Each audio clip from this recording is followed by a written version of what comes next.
So, hi mga langga. So, welcome back again to our YouTube channel. So, for today's video mga langga, so dadalhin ko kayo sa adventure namin ni Kyle dito sa underwater. So, ayan mga langga, by the way, nandito kami sa Balikasag Island.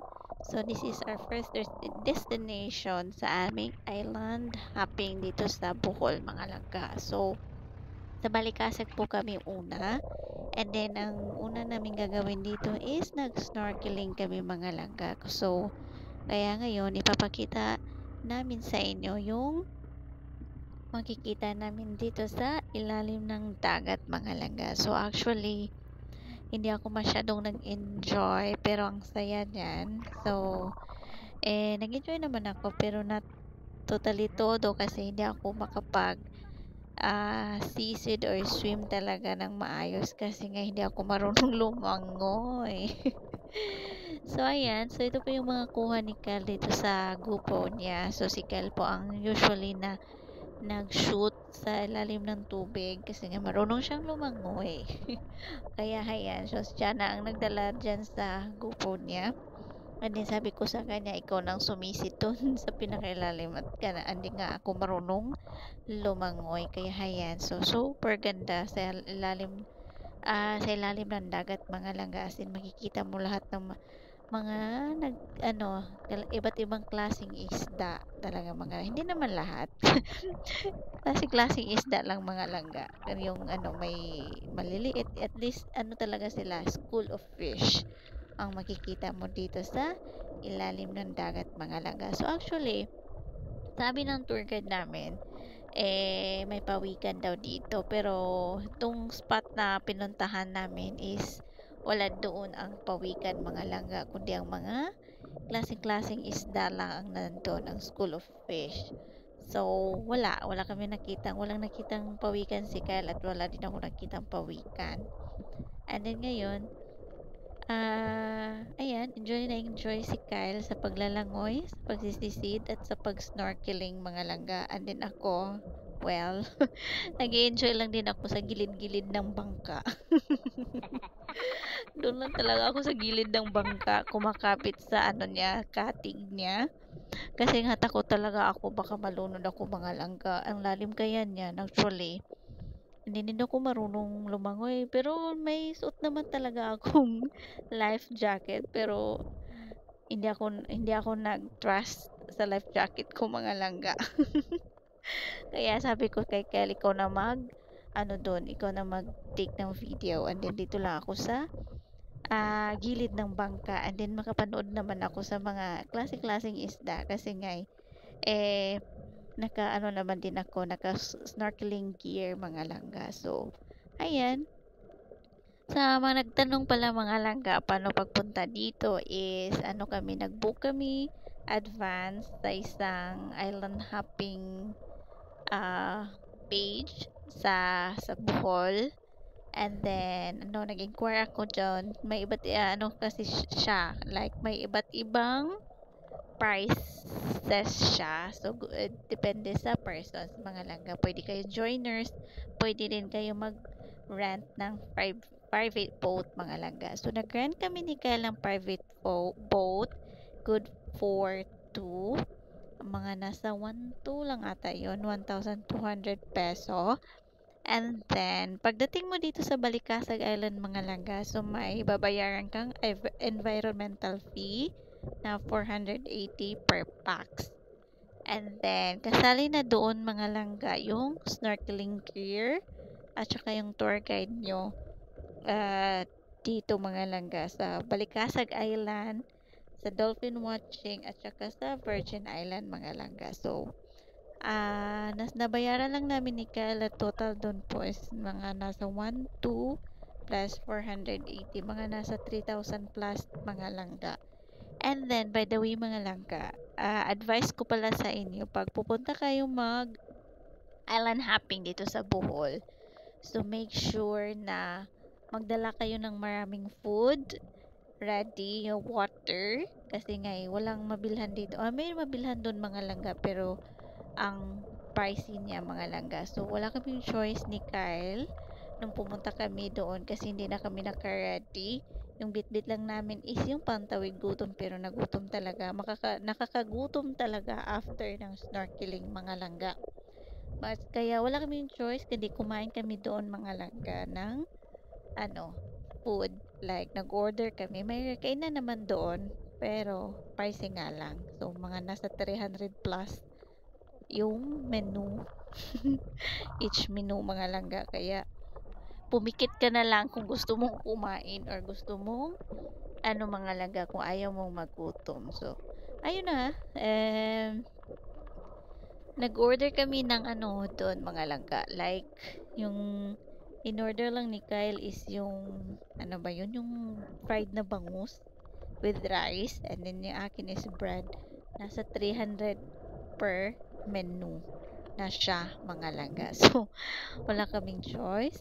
And then ngayon, alangan ko namang hindi namin pakainin din yung nagsama sa amin yung driver or bangkero namin. Kaya pinakain na din namin sila kasi nga wala nga kaming bitbit na pagkain mga langga. So, mga nasa total of na mga langga 5,000 yung nabayad namin sa island hopping ni Kyle. Good for na siya, dolphin watching, snorkeling sa Balikasag Island at saka sa Virgin Island mga langga. So, ayan. Grabeng ganda ng tubig at linaw talaga dito sa Balikasag Island. So, worth it naman yung pag-island hopping namin. Nag-enjoy naman kami.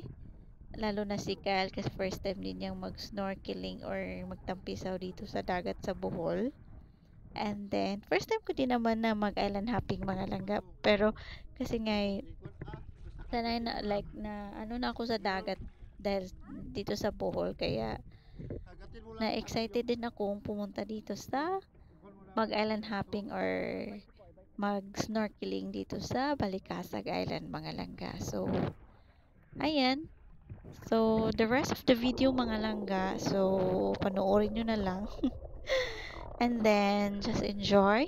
And then, don't forget to like and subscribe. And hit the notification bell so that you'll be updated in our next video.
Hindi po kayo naman, gagaling po.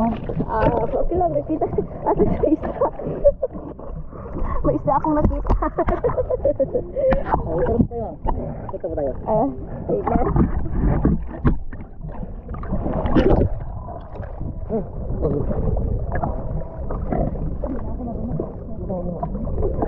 Dito po yan, dito po. Pag ganun po, yan. Yan ako sa daan. Okay? Hindi?